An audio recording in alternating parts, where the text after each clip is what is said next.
Like the rest of you, we're trying to make sense of this crazy thing that we call life. I'm RJ, I'm unique. And I'm Khalil. and welcome to Try Not to Overthink It. Every day we find ourselves discussing many different topics, ranging from trending news to the state of our society as a whole. You name it, we've probably talked about it. After many heated debates, we decided to expand our conversations and share them with you and give them to you from both a therapist and a social worker's point of view and hopefully get your input. If this is your first time here, we would like to thank you for checking us out, and we'll hope that you'll stay and become part of the tribe and participate in the conversations.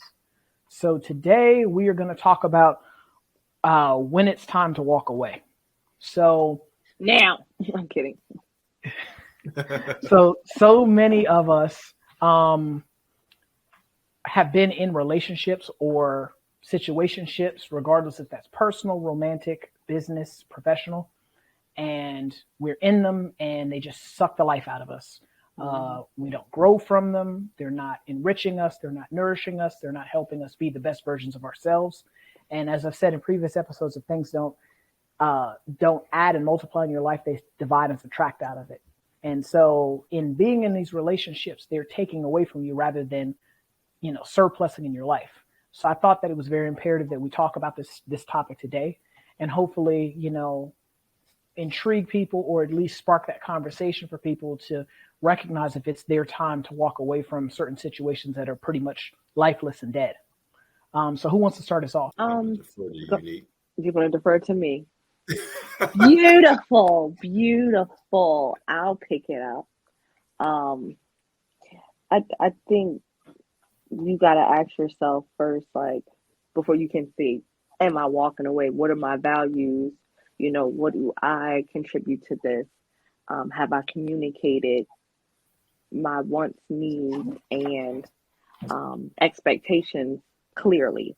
Because if you haven't, part of your issue may be you, and it may not be time to walk away if you just communicate those things. But I think if you haven't fully communicated it, like what you want, expect, and what you need in order to be happy, that might be a good starting place.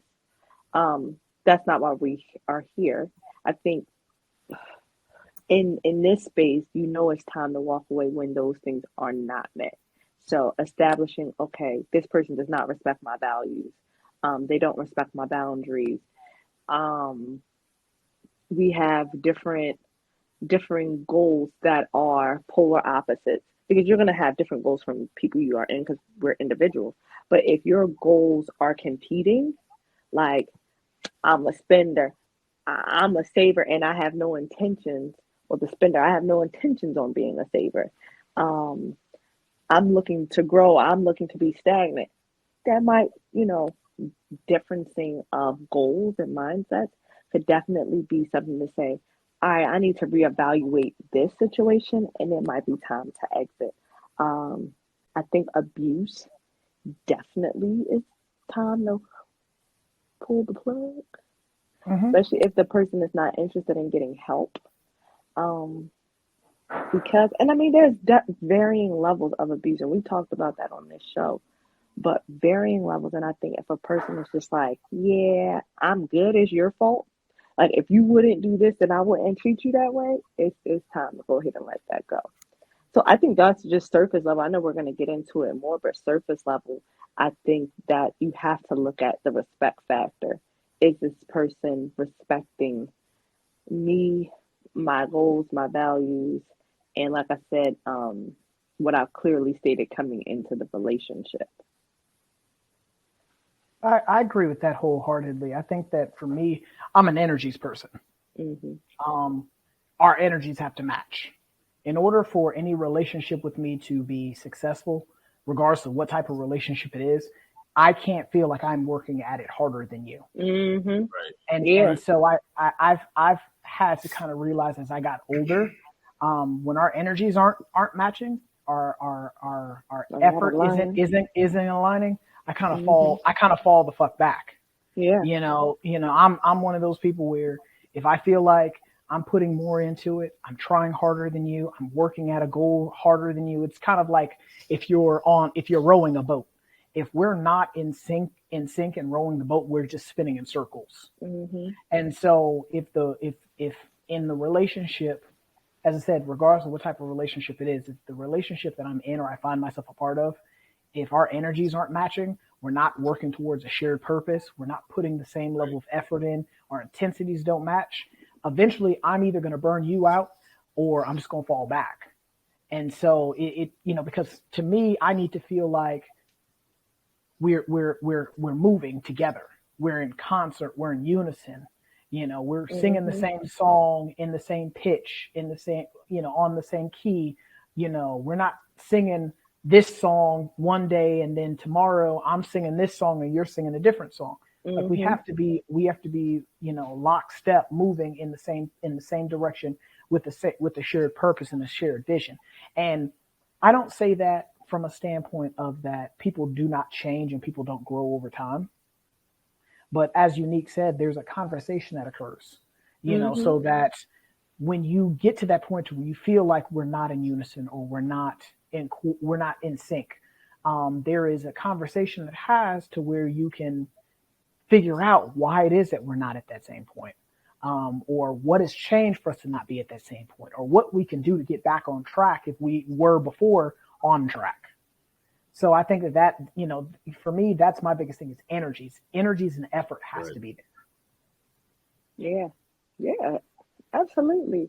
I think you hit the nail on the head when you're like, you realize you're putting in more effort than somebody else. And I think that's a good statement because it applies to more than just, romantic relationships. I think it could be friendships, even work relationships. Any relationship. Yeah. Right. Like if you realize, okay, what we agreed on before, we're not working towards that anymore. Or I'm feeling like I'm more invested in this than you are. It's time to reevaluate that thing. But I think sometimes, I know I hear my clients say it all the time, but I've put so much time into it. Right? I've been doing this for 15 years. I've been knowing this person all my life. And I can't imagine that things are just going to change, overnight. The reality is it didn't change over one night. It changed over several nights. And you've got to be honest enough with yourself to say, this effort or this investment is no longer worth this much. Right. Well, like you were saying, right, I hear a lot of different clients say that to me. Well, I put in a lot of time. I put in a lot of effort. We've been together for so long, right? And then we, immediately as a clinician, I start to think, well, then I start looking at attachment styles, right? And we start seeing some issues from childhood on of why you're hanging on to someone who hasn't been treating you properly. And so we get to look at it from a clinical side, but I'm going to bring it down to earth without all that jargon. There has to be something in you when you're consistently having to put in so much effort, because we talked about it before, relationships aren't 50-50. That's not possible, right? Because if I only put in 50%, then there's 50 missing that day. If I'm not trying to put in 100% all the time, and you're not trying to put in 100% all the time, there's a problem. And so with that lack, if I'm only putting in 50, and I'm still trying to make something work, which I know I'm not putting out my best effort, what's going to be the result in that, right? Years of something that's not really coming to fruition. It's not being a fruitful relationship. You're investing in something, but you're only investing halfway. And if the other person's doing that, you're never making a whole. And to me, I think that's where I kind of get a little disturbed with people, because if you're investing all this time and energy and you're running around trying to make somebody else happy, knowing that this relationship isn't meeting your needs, then there's definitely something wrong with you. And yeah, we can always look at the other person because they might be using you. They might just be settling. They might be in a place in their life where maybe you're doing something for them that is kind of reminiscent of a family member. You might be enabling them, catering to them, whatever the case is. But the problem, you have to look at yourself. That's where the self-assessment comes in that you all were talking about. And I get scared when people don't want to let something go that they know is bad for them, or they know isn't generating some sort of gratification on their side. There's a problem. because if you're going to stay in that type of relationship, and it doesn't even have to be abusive, it's just that it's not meeting your needs, then we have to start looking at you. All right. Mhm. And then, well, the other person isn't doing this, the other person isn't doing that. And if you've communicated that to them and they're still doing that to you, then there's something wrong with you. And I hate to play devil's advocate like that, but that's what comes up to my mind when people are saying, I spent all this time and I spent all this effort. Well, why haven't you left yet? What's stopping you from leaving that relationship that has not been fruitful or has not benefited you in any way? What's stopping you? Well, I mean, Well, we what's know stopping what. a lot of people, what's I feel like what stops a lot of people is failure. The fear of failure is what stops a lot of people. A lot of people, and we've talked about this in previous episodes. A lot of people, they get fixated in, this is all I know, and this is what I'm comfortable with. We as human beings, we have a drastic fear of the unknown. It's called xenophobia. Right. You see it in animals like rats. Like if you go into a rat infested environment, you put a trap down. Rats will purposely avoid that trap, regardless of whatever food's in that trap. They'll purposely avoid that trap for a while until they get used to seeing it. Once they get used to seeing it, they start to recognize that it doesn't mean them any harm. Then they'll start to approach the trap. We as human beings, we're the same way. Anything that's different, anything that's uncomfortable or strange or new, we automatically have an aversion to it or a fear of it. And so for a lot of people, it's, it's better to deal with the devil that I know than the devil I don't. And Mhm. so for a lot of people, they will sit in a relationship that they are dying in, rather, however you want to put that, because it's all I've ever known. It's comfortable for me. This is what I know. This is what I've been doing. And then for other people, it's the fear of failure. I'll sit in a marriage that's dying or been dead. Like it has a DNR, a do not resuscitate on it. Mhm. It's been flatlined for a long time and it's just rotting. And you'll stay in that relationship because people are going to view me as a failure. My marriage failed. My relationship failed. My family's going to look at me as a failure. This is going to happen. That's going to happen. And so people will just suffer in a relationship because they feel like they can't do any better. And so I was listening to, I watch a Bible study on YouTube every morning, and it's these two pastors from Arizona, and they were talking about that, about the fear of failure, and like it has to start with what you think and what you say, and so when you believe in and you step out in faith and you believe in what you have true faith in what you're praying for, you will speak. I think he said you will either speak, you can either speak wheat or weeds over your life. And so Mm. you speak the wheat and bread grows from the wheat, or you can speak the weeds and nothing grows there except for the weeds. And so for a lot of us, I think that we get so caught up in, I'm afraid to fail, so I'm not even going to take. I'm just going to stay right here because it's so Mhm. comfortable for me right here, even though Mhm. this Mhm. relationship is not helping me at all. Mhm. Mhm. Right. Mhm. Well, I mean, there is a sense. I was looking it up, and so there's this fallacy called the sunk cost fallacy, where a person continues to pour into something that no longer benefits them. And I think it's like you're saying, this idea or notion of failure and comfortability. If I know that it's like a lot of us who have paid into Planet Fitness, you don't go to the gym, but you still allow them to take the $10 take every month. ten Well, dollars it's out. just $10. I might use it. I might go Mm-hmm. one day, one year. I am guilty of that. But a lot of things in life, we continue to invest in it, hoping that one day we're going to get a return on that investment because it's comfortable. And I know Mm-hmm. that I can say comfortably, I've put in stock there. So these they owe it to me, right? It's due to me. I'm going to be able to collect on my good doings, my good deeds one day. But I think, Khalil, you were hitting on it. You just, after a while, you got to get real with yourself. Is this valuing me? I can't ask somebody else to value me if I don't. Mm-hmm. Mm. And that's that uncomfortableness where we're not comfortable asking ourselves the hard question. Did I have the conversation to begin with of what my values are? Do I know what my value system is? Right. Do I have self respect? Do I have a value system that requires this level of engagement or investment?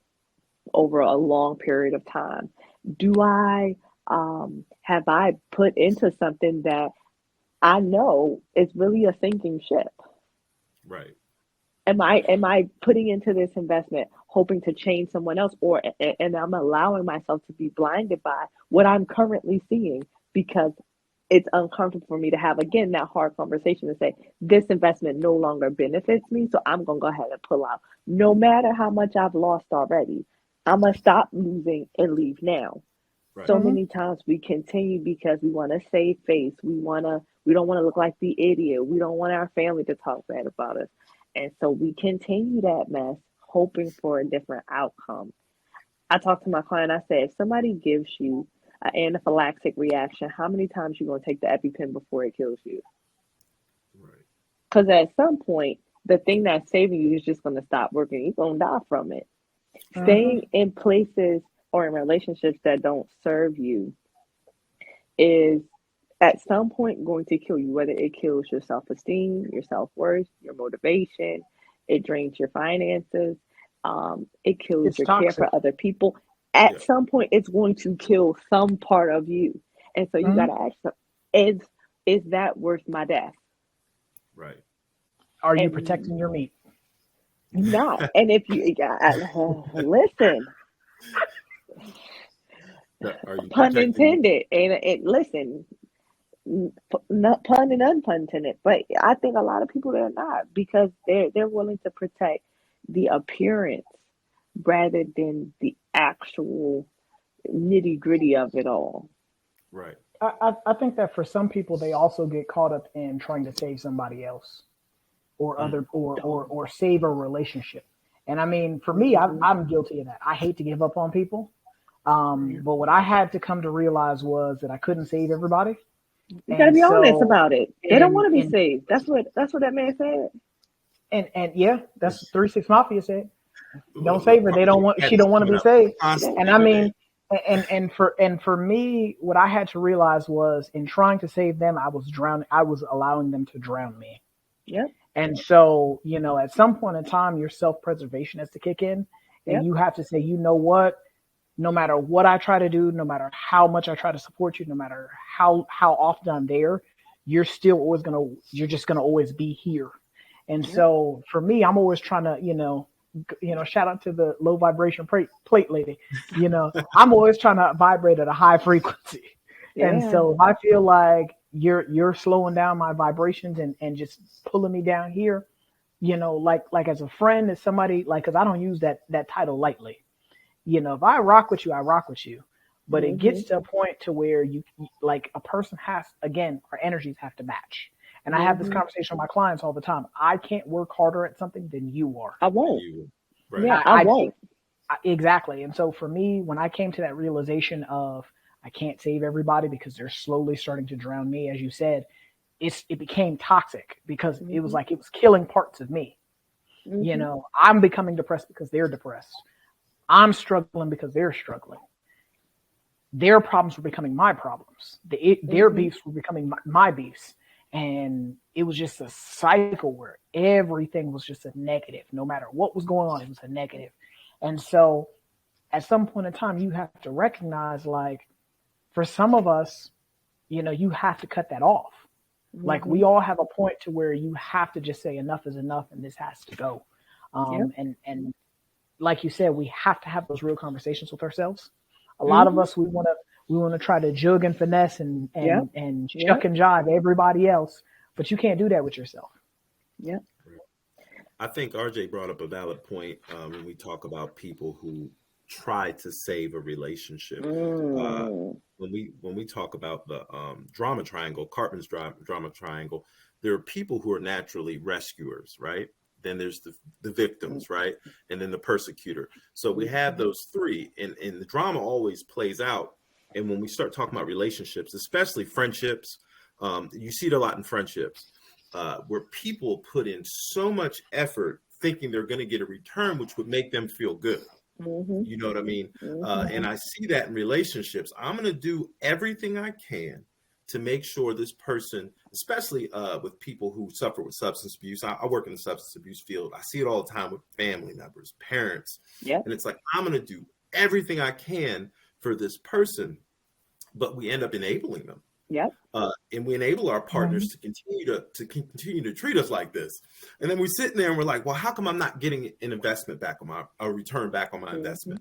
I've been putting out all this energy. Yeah. Well, because it becomes a comfortability thing. It's comfortable now. Yeah. This person expects you to do certain things. Oh, they'll save me. Oh, they'll come in and do it. And when it's in a relationship and it's in an intimate relationship where it's your wife or your girlfriend or your fiance, whatever the case is, that's when it really starts to look bad. In a parent situation, sometimes I can understand it because you want to do whatever you can for your children. But I've even seen some parents say, hey, I got to stop this. Yeah. This isn't healthy.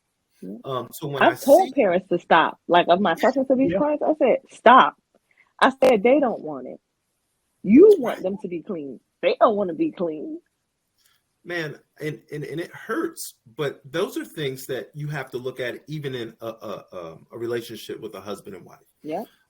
There has to be some time where you're going to draw the line and walk away from it. And I never want people to get divorced. God hates divorce. I feel as if in my heart, when people are joined together, they really should try to work it out. But there is a point where enough is enough. And it's a sinking ship, like we said before. You're going to have to do a self-assessment, just like any investor, right? Once you know you're losing and the cost is too much, you're going to have to pull out. But you got to ask yourself, what is that cost? Like, and I think sometimes people, they want to wait until they have nothing left to give, which I think is a bit defeatist because it's just like you came into this relationship a whole person and you leave with nothing. Nothing. Well, I was trying to give it a chance. I was trying to work it out. I was trying to get closure. I was trying to see if they will change. But you saw all of that. Sometimes closure is saying, I see that this person no longer wants what I want, and that's good enough for me. You don't have to worry about me. That's what the thing say, the little meme say. I'll take it from here. You don't have to worry about me. You got to do that to somebody. That's all the closure sometimes you're going to get, that you and this person have reached an impasse and you need to say sayonara. Right. And they don't have to agree. This is where I think people like, no, it doesn't have to be a mutual agreement. This is something you're doing for yourself. Yeah.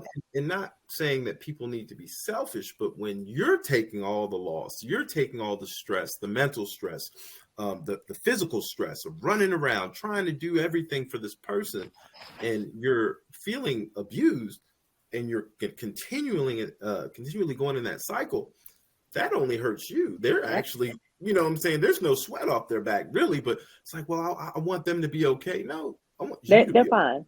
They're fine. They'll find somebody else to do this too. We got to talk about, like, I think that it boils down to like the definition of insanity. Doing the same thing over and over again, expecting different outcome. And when you know when it's time to say goodbye, when your peace of mind, your overall emotional and mental health is at jeopardy. Heck, even your physical life is at jeopardy. When those things are starting to be impacted, it's time to let it go. Forget closure. The disrespect is the closure for me. That's all the closure I need. Yeah. When we're getting to the point to where when we're getting to the point to where you're not appreciating, you're not respecting my time, my effort, my energies. That's all the closure I need. We don't have to say we don't have to say less. You don't have to say anything else to me. Because for me, as because I can say that I'm the type, like I said, I'm the type of person, I'll ride with you for a while. Like as if we're friends, like I don't use that term lightly. So if we're friends and I care about you, I'll ride with you for a while. And for me, what I had to learn was that I spent years putting other people's happiness and their dreams and their wants ahead of my own. And so now I got to the point to where, hey, when you see me out enjoying my life, just be happy for me and just keep it moving. Just keep it moving, because at the end of the day, there's a different kind of vibe when you've kind of released yourself from certain things. You know, when you're not riding with 50 people who don't Mhm. put in as much as you put in, or that Mhm. are just constantly pulling something out of you instead of putting something into you. Mhm. Because in a relationship is not always going to be, because for me, I believe a relationship is not 50-50. I believe it's 100-100. Mhm. There's going to be times where I may have to be at 150 while the other person's at 50, Well, where your and vice 100 looks versa. different. Yeah. Yeah, I, but at the end of the day, we complement each other, and there's reciprocity there. mhm. And I Mhm. think that for a lot of us nowadays, and this goes back to some of the very first episodes that we've shot. You know, I always say this all the time: we don't value each other enough. If Mm. we value each other enough, I'm tapping in with you to make sure that the things that you need from me, you're getting those things. Mhm. Because Mhm. because I'm damn sure gonna let you know the things that I need from you, but the thing is, like I said, it's a give and a take. A relationship is like a dance. If Mhm. you're doing the salsa, the tango, the merengue, somebody's leading, somebody's following, and you just kind of you're Mhm. giving. It's a push and a pull. That's what every relationship is. It's a push and a But, pull. but Raja, most people not even. I don't even think that they're in a place to receive that type of communication. Like, okay, yeah, most people will tell you what they need, but how many people have come up and asked you, "Hey, am I really putting into this relationship? Is there anything else that you need from me or want from me? Is there any way I could better be more supportive to you?" Most You people don't hear don't that. ask that. You don't hear that. You don't hear that. They just, people Mm-mm. You know, assume that they're giving whatever. They assume that they're showing up. They assume that they're providing you with what they need. My Right. friends might think I'm weird because I, I I mean, am that friend. I will ask a survey. Hey, do you think I'm a good friend to you? They're like, girl, where's this coming from? I just want to know how would you rate my friendship to you? Right. Like, but that's not the average That's not the person. average person. No. It's And really not. but see, well, you learn those the thing skills. is, a lot of people, I think, assume Yeah. both going in both directions. Yep. As the person that is receiving the attention and the effort, we assume that I'm doing what I'm supposed to be doing. But then as the Mm-hmm. person is providing those things, you're assuming that the person is going to know what you need from them. Right. Mm-hmm. Closed mouth don't get fed. Exactly. And That's I it. tell people this all the time. Just as a therapist, just because I work with your mind doesn't mean that I can read I'm it. a mind reader. Right. Right. Right. Look, I'm gonna be honest. So it gets to go ahead. Hmm. No, Hmm. I was gonna say when I like turned 30, and maybe it's different for men, but when I like got into my 30s, my care for a lot of nonsense, and I'm censoring myself, I just didn't have any more to give. I, You I you were was just fresh out of like, fuck. I was fresh out, fresh out. The stock, look, Fresh out. the stock was empty. See, I was trying to be respectful because people listen to this thing and they don't hear them type of words from me. Right. But I was fresh out, and I think I was fresh out of capacity for people's opinions that didn't Hmm. contribute to my livelihood. Like, you don't even bring that much emotional happiness to me. Like, it's not even monetary. Like, when you don't call me, you don't check up on me, you don't, when I call you, the conversation is dry. When I'm in Right. certain spaces with you, like if it's a job, like when I come up to work, I have zero fulfillment. I don't really care to stay here. Like, I'm not going to continue to pour into this because why? It doesn't benefit me. And so Exactly. I found that like my walk away game became I should say my fadeaway game became so strong Sounds because I just be like, yeah, I'ma just slide on back. good. It was nice knowing you. Well, that's what I'm saying. You learn to do that over time, but usually you learn to do that with, either your family has taught you some of those values that you should keep and then you should cherish. Like, hey, or they taught you some sort of boundaries with people. Like, hey, you need to check in on so and so. You haven't heard from them in a while, or you know what, you need to try to see about that person who you haven't called in a long time. Those are things that my mother taught me when I was younger. On certain aunts, uncles, family members. But not everybody gets that. They don't have that capacity to think about other people's feelings. And you should learn that as you grow up, that it shouldn't always be about what you want out of a relationship. I'm gonna argue with you though, Khalil, because our parents' communities, they were in that phase where you call up and check on people. Because my mother will ask, she's notorious for asking me, "Have you heard from such and such?" I'm like, "Girl, Right. no," because they didn't call me neither. Well, you gotta call them. No, I don't. They Right. Yeah, lived in this my parents false do that sense too. of I gotta call people who ain't talking to me in 5 billion years, asking me about something. Baby, that's fossil fuel. At this point, that's beyond me. But I'm talking No. about checking in with loved ones, trying to always, I try to be conscious of that. Checking in on loved ones, not people I haven't talked to in years, but I try to check in with people. That's kind of what I was taught to do as a youth. And when I brought it into my adult relationships, there's a lot of people who don't know that. They don't check in with you and see how you're doing. They're usually worried about them. Hey, man, I had a horrible day. Guess what happened to me today? This and that, this and that, this and that. And then there's no reciprocity. You're like, Yeah. wait, you ain't asked me about my day.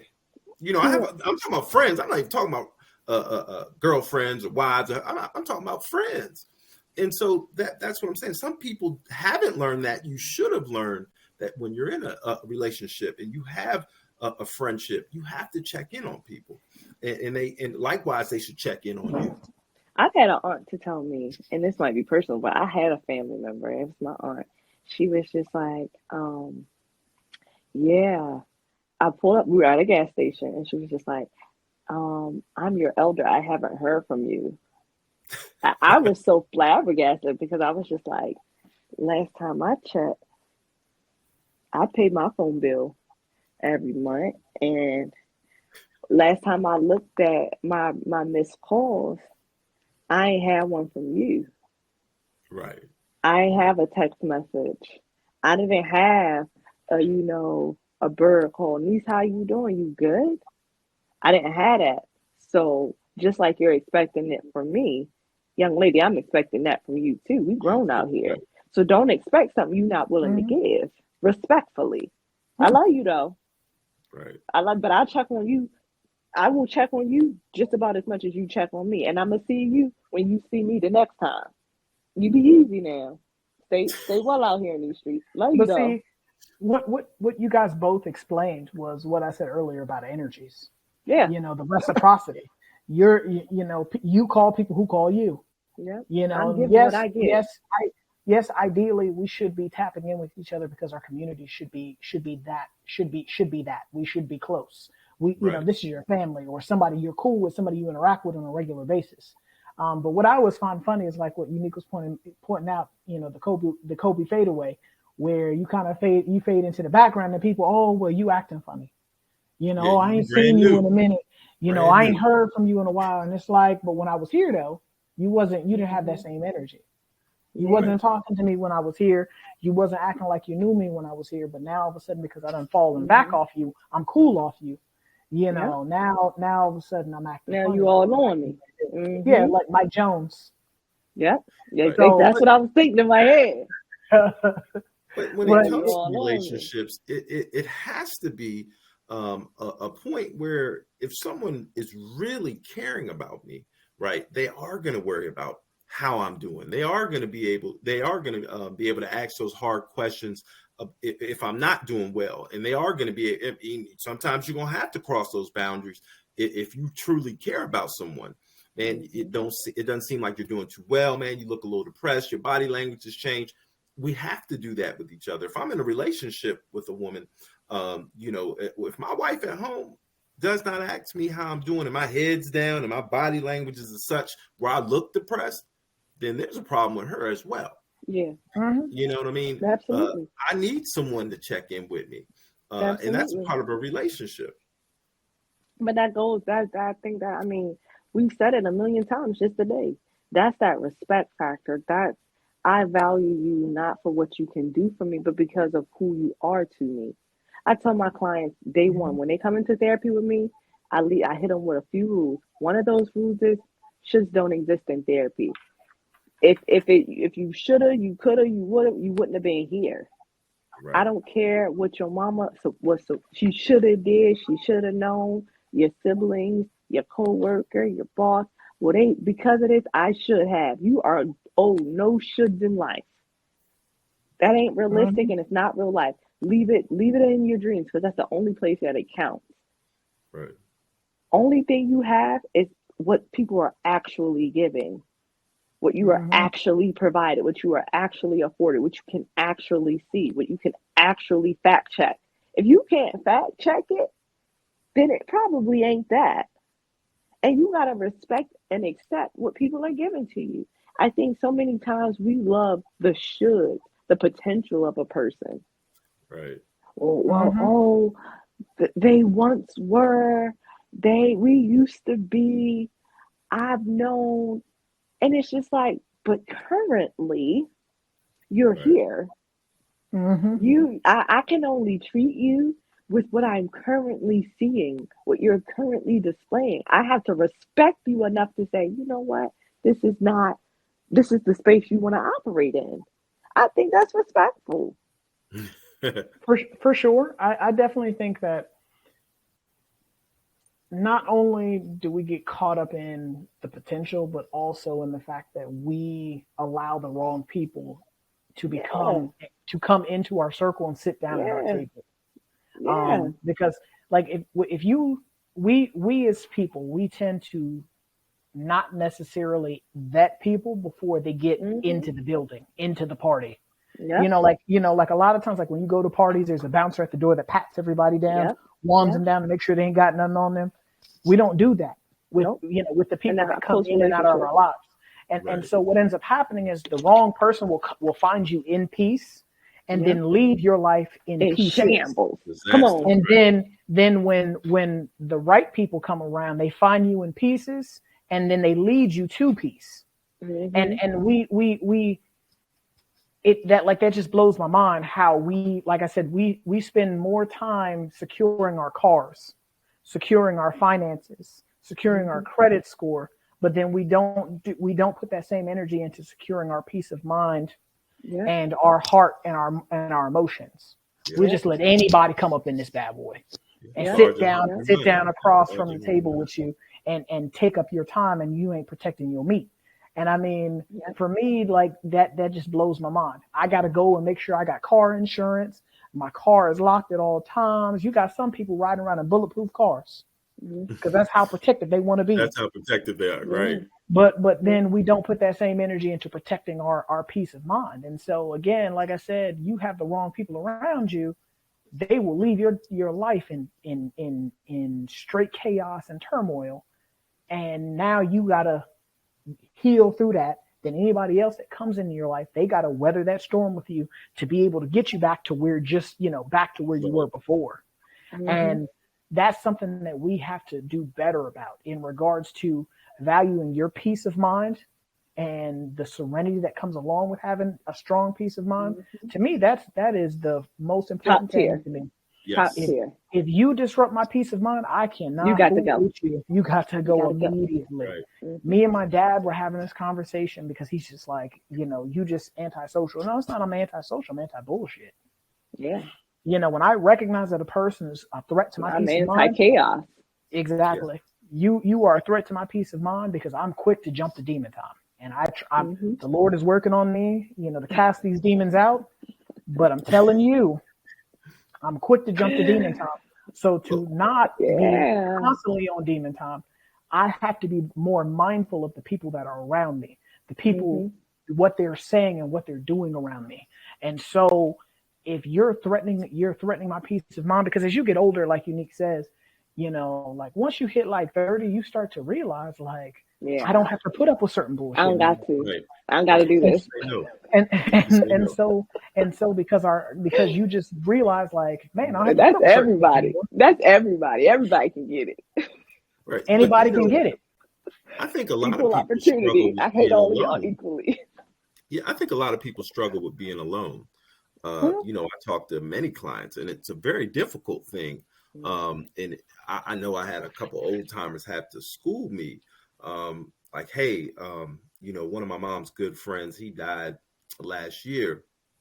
And Willie was a wonderful mentor for me. I actually had to live with him for a time, right? He helped me get back on my feet. And I was going through a lot with my ex-wife. And he was like, man, right now, things are going good for you. And she's not here with you. He was like, there's some peace. You have a peace of mind. You're able to do what you have to do. You send your child, money monthly. You're able to take care of your responsibilities. But he was like, before you make that move, because I was trying to reconcile, trying to have her move back in with me. We were planning on doing all that. He's like, you might need to be alone for a while and work on you. And it was a tough thing for me to hear, because I'm like, oh man, I'm too young. I was in my early 30s at that. I was like, man, I'm too young to be sitting here alone. You know what I mean? Because I didn't have a woman. I'm married, so I didn't want to be running around with, have a girlfriend on the side. I didn't want to do that. So I'm sitting here. I'm like, man, this is going to be a difficult situation. And I did not listen to him. And I allowed her to come back, and she took my peace. I'm talking about, it was like letting in a storm. Because she had a lot of resentment. We had been together, broke back up, separated. And when she came back in, she tore all my peace down. And I'm the one to blame, because I could not be alone. Yeah. I had this problem with being alone with myself and being comfortable being alone, which is now I don't have that problem. I'm married now, and I'm like, damn, I wish I had my alone time some days. My wife would listen to this shortly, right? But he still love you, girl. Yeah, I still love you. It's not about her. It's about me, because I finally got comfortable being alone. Yeah. And I was like, you know what? There's nothing wrong, because I can be able to focus. I can do things to build myself up, work on my character defects, work on other things. But I didn't want to take that time, and I allowed somebody else to take my peace. And I'll never do that again. I've learned my lesson. But at that time, I remember him saying that to me, because things were peaceful, but I don't think I liked the peace. I think I wanted the chaos. I think I wanted that. Like, man, I'm used to yelling and fighting and screaming. I don't know what to do by my damn self, and things are quiet. You were what my dad called a drama king. Oh yeah. But see, I think we at a young age, we're taught to have these altruistic friendships. And this might be a controversial statement that I'm about to make, but I'm going to stand 10 toes in it. All relationships are transactional, every single one of them. And you have to weigh the cost versus the benefit. If I give this, what am I getting in return? And am I okay with that? Am I okay paying this and getting that back? And it's time to go when you decided, even if you are saying, I'm going to use money because that's the easier way to describe it. I'm going to put in $100, and for this $100, I get this one shirt. For somebody, they might be only willing to pay $10 for a shirt. Another person might be willing to pay $1,000 for said same shirt. Right. But each person at each monetary level knew what they were getting, that shirt. Now, if at every monetary level, if they got less than that, it's time to go. Right. It's time to go. Friendships, transactional. Even if it's I get this person answers my phone call and cups up with me regularly. I have a homegirl right now from graduate school. We used to party together. We had a good time together. Now that we're adults, real adults, and in our field, we don't do this. But I can guarantee you, every time I text my homegirl, I'm going to get a laugh. Right. It's a transaction. I already know. It's certain stuff I send to her just because I need a laugh. She's going to cut up every single time. When I call Roger Mel, if I want to be petty, I'm going to put your business out there. If I want to be petty, I'm calling Roger, because me and Roger are going to be petty together. We're going to match each other's petty. We're going to. 10 out of 10. Every time. But I realized that when I put in this, I already know what I'm expecting. In my marriage, I know, okay, if I put this in, I'm expecting to get this out. And I've communicated those expectations from my husband. This is the transactional relationship we about to have. Right. Ain't too many no's.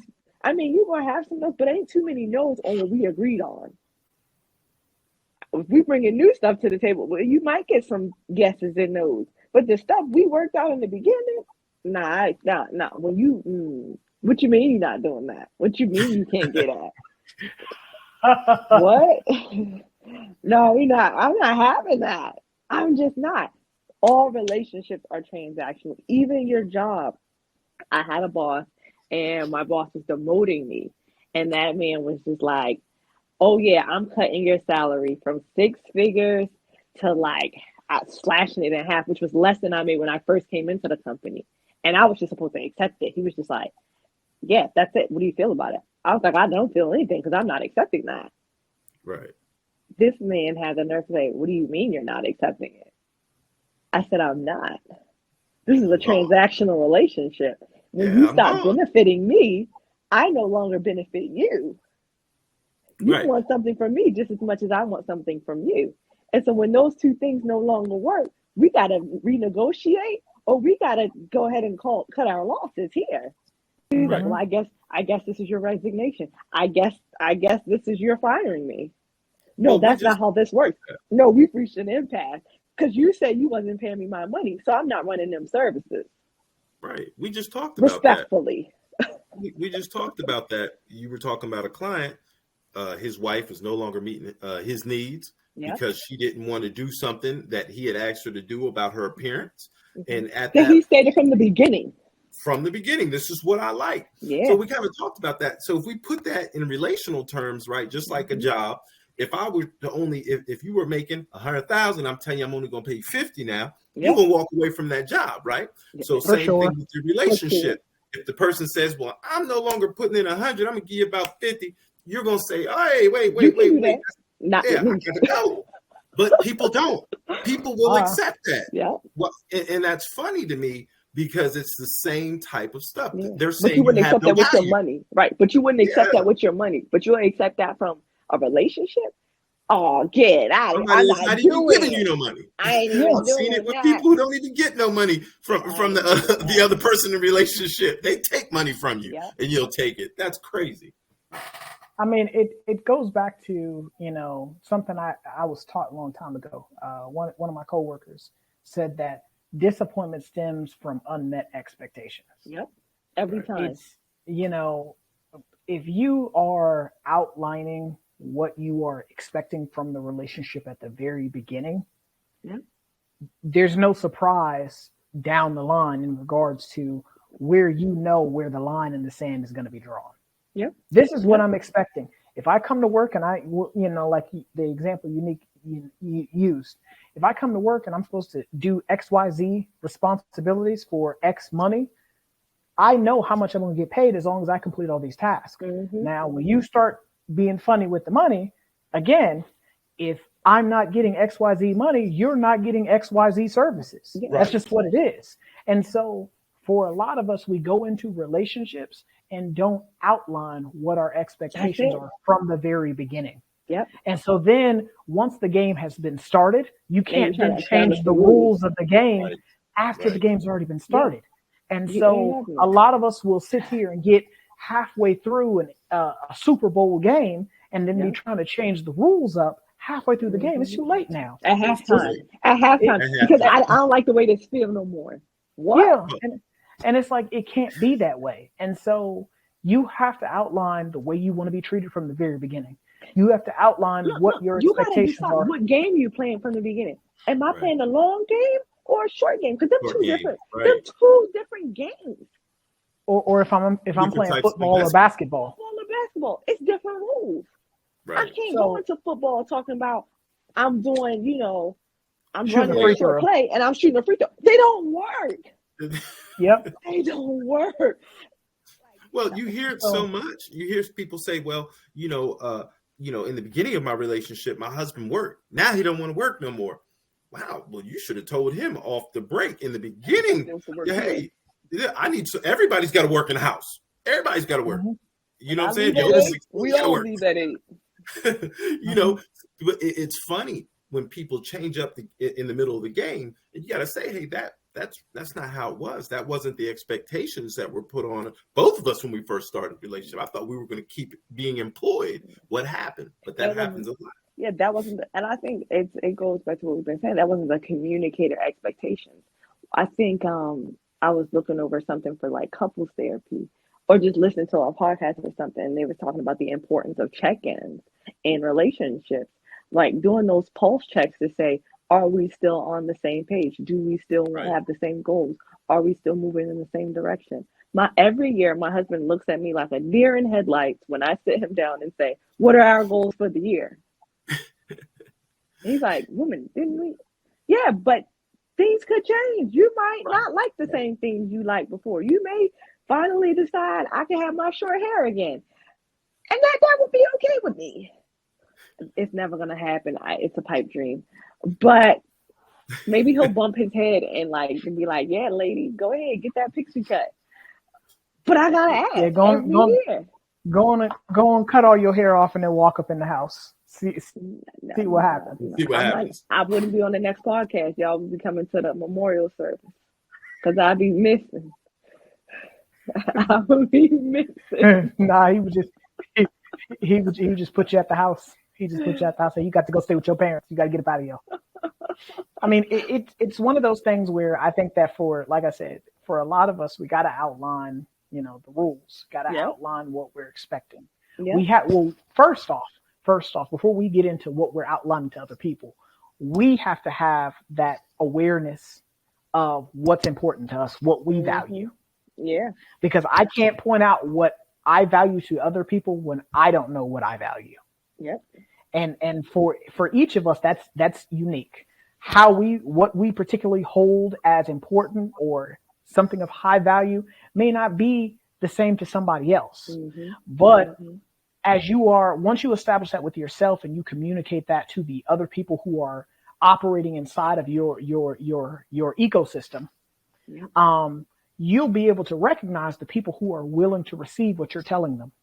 Yeah. Because you'll have some people where no matter how you say it, no matter how many times you say it, they've shown you they ain't willing to receive what you're telling them. Right. And I mean, I saw this quote when I was on Instagram the other day, and it said, I stopped sending paragraphs, stopped begging. Yep. I stopped explaining to people how to treat me and started walking away, blocking and distancing myself. Yep. It may be lonely, but it's far more peaceful. Sometimes being alone in life is better than being surrounded by half-assed people. Mm-hmm. And that is to me, when I saw that come up on my Instagram feed, that is how a lot of people need to start moving in life. Yeah. Because, you can, for some people, you will send them a whole Harry Potter novel in a text message. And they hit you with that ain't going to change them. Nope. Yeah. They hit you with an okay, or they leave you unread. Yep. Someone who truly, truly, truly, truly, truly, you matter to them, there's not going to need to be a paragraph, a sentence, and they're coming to check on you. Or when they start to notice you're being quiet, they check on you. Yep. There's not going to be you begging somebody to hear what you have to say or take what you're saying seriously. There's not going to be that. Yep. But also at the same time, you have to really evaluate too, conversely, are you making everything into, turning everything from an anthill to a mountain, or is it really that deep to be going at somebody about all the time? I think that for some of us, we try to. But if it is that you are making it a mountain and the other person is viewing it as a molehill, you may be with somebody who has different visions than you. So you have to check. Right. Maybe this relationship, I'm more invested in this relationship, or I've prioritized this relationship more than the other person has, and I need to reevaluate. Every time, just because you're wrapping up a chapter or, removing yourself or ending a relationship, it's not a loss. Right. Sometimes an end view it as a loss. Definitely. I just heard somebody say that. It's a beginning. Right. It's definitely a beginning to something else and should be celebrated. I cannot. Ace Hood's wife said it. She was talking about why so many times we view divorce or people separating as such a loss. That's the closing of a chapter that no longer benefited that person. And I was like, she's 100% correct. Like, I am for seeking something for sure. that's no longer healthy to me. I'm closing that chapter. I'm reprioritizing my this person in my life. Because some family members, I don't believe just cutting them out, but I'm reprioritizing my level of care for you. Right. You show me you want X Yeah, level the of care. Bible You want surface level care. So I'm going to give you surface level care and attention. Mm. the Bible calls it a season of separation. Right. Yes. Sometimes we have to go through that. Sometimes we have to go through that season of Yeah, the Bible separation. says Like shake the this dust. person, because Mhm. because yeah, because I think you were the one that said that some people are here to just teach you something. Yes. And so I truly, truly, truly believe that. Like some people, they have reached their expiration date, or the relationship has long expired. Like the milk is no longer milk anymore; it's turned into yogurt. Yeah. And so it gets to a point to where we want to hold on to stuff for far longer than it should have been held on to, Mm-hmm. and it's time to throw it out. And so for some people that are in your life, they're not meant to be in your life forever. Some people are Right. meant to be in your life for a season. Some A people are season. meant to be in your life to teach you a lesson. Some people were brought into your life for you to grow from interacting with them, or Yeah. for them to show you something in yourself. Yeah. Or Because you for to a lot show of us, them. Or You you can you show yeah, them. Right. you were there You can just to do show right. them. You were there to just mentor and guide them. You weren't there for a long haul. And you trying to force something that God never intended for you, which ain't your business. Mind Right. mm-hmm, your business. Well, and then what you see is when things have passed the expiration date, usually it starts challenging your values, your morals, It's gonna make your you sick mm-hmm, convictions. and can kill There's a you. yes, there's so many different things that starts challenging, and you're like, Yeah. oh yeah, you know what? I need to step away from this. I do need to rethink the longevity of this. And sometimes we do carry people into the next season. And what Mm-hmm. do? Those are people who have some issues with attachment and not trying to let go of something. They feel as if it's a loss. It doesn't have to be a loss. Like y'all said, it could be a A benefit, a new game. Yeah, chapter, a it's a new beginning. game. But it's hard for people to see it like that if your whole life you've been told that that's a loss in a Mm-hmm. relationship and a breakup. It's however somebody gave it to you or projected that on you, so people do have that misconception about a breakup. You're like, oh man, Mm-hmm. you lost her, man. Yeah, you never get another one like that. There's a very thin line depending on what type of culture you grew up in. Especially you talk about some cultures where when a woman, especially in some of those Middle Eastern countries, and you're not married at 30, or you lost your husband and stuff like that. I've talked to different clients. The way they view that, it's almost as if you're shunned. Mm-hmm. And so we have to mm-hmm. think about that. Not everybody's going to see things the same way we do. So when we're giving them this information, hopefully people are taking this and know that you're worth more than just that person. You know what I mean? You yourself Mm-hmm. are worth something. You have to have that Mm-hmm. self-worth where if that doesn't go right, it doesn't reflect on you, especially if you knew you did everything you could while you were in that relationship. And even if you didn't, I, you need I to move know I know that we're coming to a close, but I think just in wrapping it up, it's two things I wanted to say. When you start to question your value, like how much you're worth for something or someone, that's a clear indicator. I gotta go, right? right. I have to do something different because I've put your wants, needs, and values over that of my own. And that's a dangerous position to be in Mm-hmm. because you're always going to find yourself in the lack wanting and cause more damage in the long run, right? Because you're telling your brain, this is how the next person is going to treat me, or I don't deserve these things that I established or, that I thought were beneficial to me in the beginning. And that's dangerous. It's a Right. dangerous position to be in when you start to devalue yourself in order to add value to someone else. Right. The last thing I wanted to say was Maya Angelou said it best. When people show you who they are, believe them. Yes. Believe who they show you they are. And if that's something that you're not comfortable with, love yourself enough to let it go. Love and respect yourself Mm-hmm. enough to say, this no longer or this doesn't serve me. Right. And you don't have to do that with bitterness in your heart. I had an ex and I told him, I said, I love you enough to let you go ahead and go because you'll never be the person I want or need. Right. And I love you enough to realize that I don't want to resent you. And he couldn't understand it. How do you love me, but you're not willing to be with me? I said, because I love you enough to realize I'm wanting something from you that you're not capable of giving me. Not ready. He wasn't capable ever of giving me that. And I accepted that. I said, you're not able to give me that. I will resent you because I am valuing you more than my peace, happy, stability, and well-being. And I can't do that. And when I realized that, did it hurt to say, okay, yes, I'm going to let this person go? But that was the immediate. Once I settled that this person is not that, it was actually a pleasant breakup for me. Because I was no longer trying to force him into something that he wasn't capable of being. Right. I allowed him to be who he was. It just wasn't good enough for me. Mm-hmm. And we hate to say that about people, but we got to realize our value. Mm-hmm.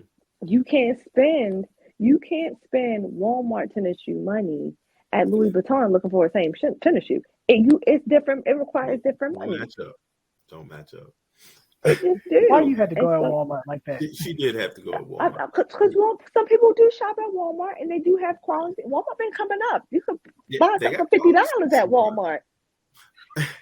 So I wanted to mention one more thing before we close, because I wanted to mention it earlier, but I had a few text messages from my job, so I had to peep those.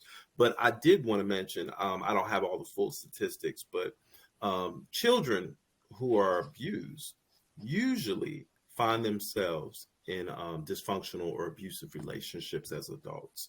And I wanted to mention that earlier because some people need to do that self-assessment and understand that these cycles need to be broken. And sometimes we can carry it on into our adult life. And the statistics are real. You can go look them up. And once abused, usually they'll find themselves in another abusive relationships somewhere down the line. Which is sad, but so we're gonna end the conversation here. This is Try Not to Overthink It. Signing out. I'm RJ. I'm Unique. And I'm Khalil. And this is we're gonna wrap this episode up. If you like this episode, we ask that you like, share, subscribe. Check out our YouTube channel at Try Not to Overthink It. If you happen to stop by, please comment. Watch the videos, subscribe, share the videos. We can be listened to pretty much everywhere where you can have audio files: Anchor, Apple Podcasts, Spotify, Audible. Pretty much everywhere that there's an audio file, you can listen to us as well. But again, we ask that you check us out, especially on the YouTube. And if you happen to stop by the channel, please like and subscribe. This is a little thing for you, but it's a great thing for us. And we will catch you in the next episode. Later. Peace.